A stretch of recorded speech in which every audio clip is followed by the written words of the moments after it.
നമസ്കാരം. നിങ്ങൾ ഈ മുദ്രാവാക്യം വിളി ഒന്ന് ശ്രദ്ധിക്കുക.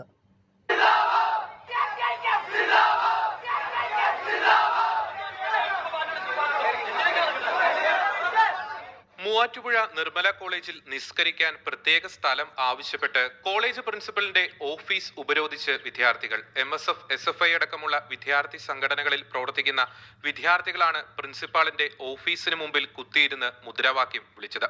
വിദ്യാർത്ഥി ഐക്യം എന്നാണ് മുദ്രാവാക്യം വിളിക്കുന്നത്. വിദ്യാർത്ഥികൾ ഐക്യപ്പെട്ടിരിക്കുന്നത് മതസ്വാതന്ത്ര്യം അനുവദിച്ചു കൊടുക്കണം എന്നാവശ്യപ്പെട്ടാണ്. അതിൽ സ്വാഭാവികമായിട്ട് MS-ൻ്റെ വിദ്യാർത്ഥി സംഘടന അവർക്ക് വാദിക്കുന്നത് തെറ്റില്ല.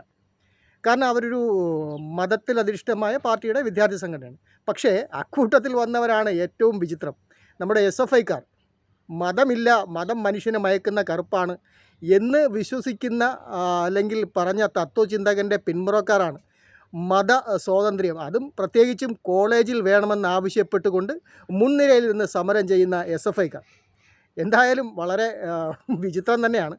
ഈ SFI-യിലും മറ്റുമൊക്കെ പോപ്പുലർ ഫ്രണ്ടിൽ നിന്ന് എന്നോട് അനുഭാവമുള്ള തീവ്ര സ്വഭാവമുള്ള ചെറുപ്പക്കാർ നുഴഞ്ഞു കയറിയിട്ട് കാലം കുറേ ആയിരിക്കുന്നു. അവരാണ് ഇപ്പോൾ SFI നിയന്ത്രിക്കുന്നത്. SFI-യുടെ പല നേതാക്കളുടെ ഈ കൊലവിളി പ്രസംഗവും തെരുവിൽ നിന്നുള്ള കൊലവിളി പ്രസംഗം കേട്ടാൽ മനസ്സിലാകും. SFI-യെ ഹൈജാക്ക് ചെയ്തിരിക്കുന്നത് ഈ തീവ്ര സ്വഭാവമുള്ള അല്ലെങ്കിൽ തീവ്ര നിലപാടുള്ള ഈ PFI-ക്കാരാണെന്നുള്ളത്. അതൊരു വശം. പക്ഷേ ഒരു വളരെ വിചിത്രമായൊരു വാദമുണ്ട്. അപ്പോൾ നാളെ നമ്മുടെ കേരളത്തിൽ RSSകാർക്ക് ഒരു പഞ്ഞുമില്ലാത്ത സ്ഥലമാണല്ലോ. നാളെ കുറച്ച് വിദ്യാർത്ഥികൾ സംഘടിച്ച് മൂവാറ്റുപുഴ നിർമ്മല കോളേജിൽ ഞങ്ങൾക്ക് ഒരു RSSൻ്റെ ശാഖ ഞങ്ങൾ തുടങ്ങാൻ പോവുകയാണെന്ന് പറഞ്ഞാൽ എന്തായിരിക്കും ഇവരുടെ ഒരു നിലപാട്? SFI-ക്കാർ അതിനുവേണ്ടിയും അപ്പോൾ പ്രിൻസിപ്പൽ സ്വാഭാവികമായിട്ടും എതിർക്കും. അപ്പോൾ SFI-ക്കാർ സ്വാഭാവികമായിട്ടും ഈ RSSന് വേണ്ടി അനുകൂലിക്കുമോ? അത് പ്രതികരിക്കുമോ? അങ്ങനെ സംഭവിച്ചു കഴിഞ്ഞാൽ എന്താണ് നമ്മുടെ നാട്ടിലെ സാംസ്കാരിക നായകൾ എന്നറിയപ്പെടുന്നവർ ചിന്തിക്കുക? അവരപ്പോഴേ വാലും ചുരുട്ടി അല്ലെങ്കിൽ വാലുയർത്തി രംഗത്തെത്തും.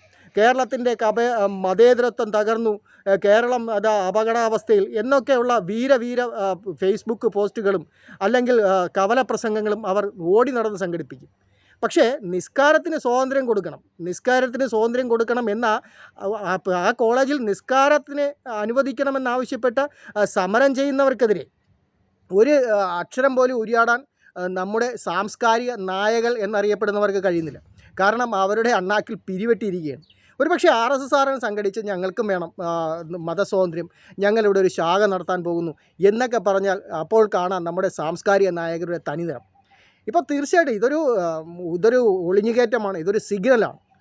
ആദ്യം അവരെ ഈ കോളേജുകളിൽ നിസ്കരിക്കണമെന്ന ആവശ്യം മുന്നോട്ട് വയ്ക്കും. അത് കഴിഞ്ഞ് ഹിജാബ് ധരിക്കണമെന്ന ആവശ്യം മുന്നോട്ട് വയ്ക്കും. അപ്പോൾ മറ്റുള്ള വിദ്യാർത്ഥികൾ അല്ലെങ്കിൽ മറ്റ് സംഘടനയിൽപ്പെട്ട മതങ്ങളിൽപ്പെട്ട വിദ്യാർത്ഥികൾ അവരുടെ രീതികളായിട്ട് രംഗത്ത് വരും. കലാലയങ്ങൾ നമുക്ക് വിദ്യ അഭ്യസിക്കാനുള്ളതാണ്. മതപ്രചരണത്തിന് വേറെ ഒരുപാട് വഴികളുണ്ട്. ഇത് കേരളത്തിലുള്ള എല്ലാവരും പറയുന്നത് തന്നെയാണ്. പക്ഷേ അത് മനസ്സിലാകാത്ത ഒരു കൂട്ടം ആൾക്കാരുണ്ടെങ്കിൽ നമ്മുടെ ഈ ഇടതുപക്ഷ എന്ന് പറയുന്ന ആ പക്ഷവും അല്ലെങ്കിൽ MSF-ന് പോലും അല്ലെങ്കിൽ മുസ്ലിം ലീഗിൻ്റെ നേതാക്കൾ പോലും ഇതിനെതിരെ ഇതിനെ അനുകൂലിച്ച് ഒരു വാക്ക് പോലും പറയുന്നില്ല. കാരണം ഇത് ചെയ്തത് തെറ്റാണെന്ന് എല്ലാവർക്കും അറിയാം. പക്ഷേ ഇതിനെ അനുകൂലിക്കുന്നവർ അല്ലെങ്കിൽ ഈ നിശബ്ദമായിട്ട് ഇതിനെ അനുകൂലിച്ചുകൊണ്ടിരിക്കുന്ന ചില ആൾക്കാരുണ്ട്. അങ്ങനെയെങ്കിൽ നിങ്ങളെ ആ വിദ്യാഭ്യാസ സ്ഥാപനത്തിൽ ഒരു മുറി അനുവദിച്ചുകൂടെ? അതുകൊണ്ട് നിങ്ങൾക്ക് എന്താണ് പ്രശ്നം എന്ന് പറയാതെ പറയുന്ന പലരുടെയും പ്രതികരണങ്ങളുണ്ട്. എന്താണ് ഇതിൽ തെറ്റ്? ആ കുട്ടികൾ അവിടെ നിസ്കരിച്ചാൽ എന്താണ് തെറ്റ് എന്ന് ചോദിക്കുന്നവർ.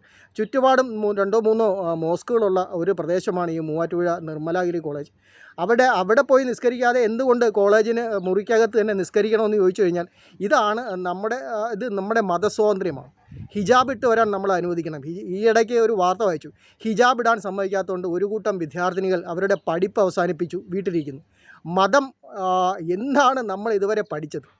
നമ്മൾ പഠിക്കുന്നത് തീർച്ചയായിട്ടും മതം നമ്മളെ ആക്രമിക്കുന്ന അല്ലെങ്കിൽ നമ്മളെ സ്വയം ആക്രമിച്ച് നമ്മൾ സ്വായത്തമാക്കിയ വിദ്യ അതെല്ലാം നഷ്ടപ്പെടുത്തുന്ന രീതിയിൽ മതം നമ്മളിൽ വളരെ അധികം സ്വാധീനം ചെലുത്തിയിരിക്കുന്ന ഒരു കാലഘട്ടം. തീർച്ചയായിട്ടും നമുക്കൊരു ഭയം വരുന്നു. നമ്മുടെ തലമുറ അല്ലെങ്കിൽ നമ്മുടെ കുഞ്ഞുങ്ങളെ ഈ കോളേജുകളിലേക്ക് അയച്ചാൽ എന്തായിരിക്കും ഭാവിയിൽ അവരുടെ സ്ഥിതി? അവർ മതത്തിലേക്ക് ആകർഷകരാകും. അല്ലെങ്കിൽ മതത്തിനോട്ട് മറ്റുള്ള മതസ്ഥർ ഇത് പ്രകടിപ്പിക്കുമ്പോൾ ഈ ഇതര മതസ്ഥർ അവരുടേതായ രീതിയിൽ കോളേജിൽ കൊണ്ടുവരും. അത് എങ്ങനെയാവും ഭാവിയിൽ നമ്മുടെ കേരളത്തിലെ വിദ്യാഭ്യാസ സമ്പ്രദായത്തെ ബാധിക്കുക? ഒരു കാര്യം കൂടി, നമുക്കൊരു ഉന്നത വിദ്യാഭ്യാസ വകുപ്പ് മന്ത്രിയുണ്ട്. അവർ ഇതൊന്നും കേട്ടിട്ട് അല്ലെങ്കിൽ അറിഞ്ഞിട്ട് മിണ്ടാതെ മുഖം കുനിച്ചിരിക്കുന്ന, അല്ലെങ്കിൽ ഇവരെപ്പോലുള്ളവരുടെ മൗനം വലിയൊരു പൊട്ടിത്തെറിയാണ് ഈ നമ്മുടെ കേരളത്തിൻ്റെ സാംസ്കാരിക കേരളത്തിനുണ്ടാക്കുക. ഇനിയെങ്കിലും മൗനം വെടിയൂ. ബഹുമാനപ്പെട്ട മിനിസ്റ്ററെ, ഇതിലൊക്കെ ഇത് പ്രതികരിക്കൂ. നിങ്ങൾ കോളേജിൽ കുട്ടികളെ വരുന്നത് പഠനത്തിന് വേണ്ടിയില്ല. അത് മതപഠനത്തിന് വേറെ ഒരുപാട് സ്ഥലങ്ങളുണ്ട്. പക്ഷേ ഇത് എല്ലാവരും പഠിക്കുന്നൊരു കോളേജ്, അവിടെ നമ്മൾക്ക് മതസ്വാതന്ത്ര്യം വേണമെന്ന് ആവശ്യപ്പെടുന്നതിനെതിരെ ഒരു ചെറുവിരലെങ്കിലും അനക്കാൻ നമ്മുടെ സാംസ്കാരിക നായകന്മാർക്ക് എന്തുകൊണ്ട് കഴിയുന്നില്ല? നമ്മുടെ ഉന്നത വിദ്യാഭ്യാസ വകുപ്പിന് എന്തുകൊണ്ട് കഴിയുന്നില്ല? നമ്മുടെ മന്ത്രിമാർക്ക് എന്തുകൊണ്ട് കഴിയുന്നില്ല? നമ്മുടെ മുഖ്യധാര മാധ്യമങ്ങൾക്ക് എന്തുകൊണ്ട് കഴിയുന്നില്ല? ആരെയൊക്കെയോ അവർ ഭയപ്പെടുന്നു. എന്താണ് ഈ വലിയ മൗനം? ഈ മൗനം നമ്മളെ എവിടെ എത്തിക്കും? അപ്പോൾ ബാനസ്കോപ്പിൽ വീണ്ടും കാണാം ചൂടുള്ള വാർത്തകൾക്കൊപ്പം.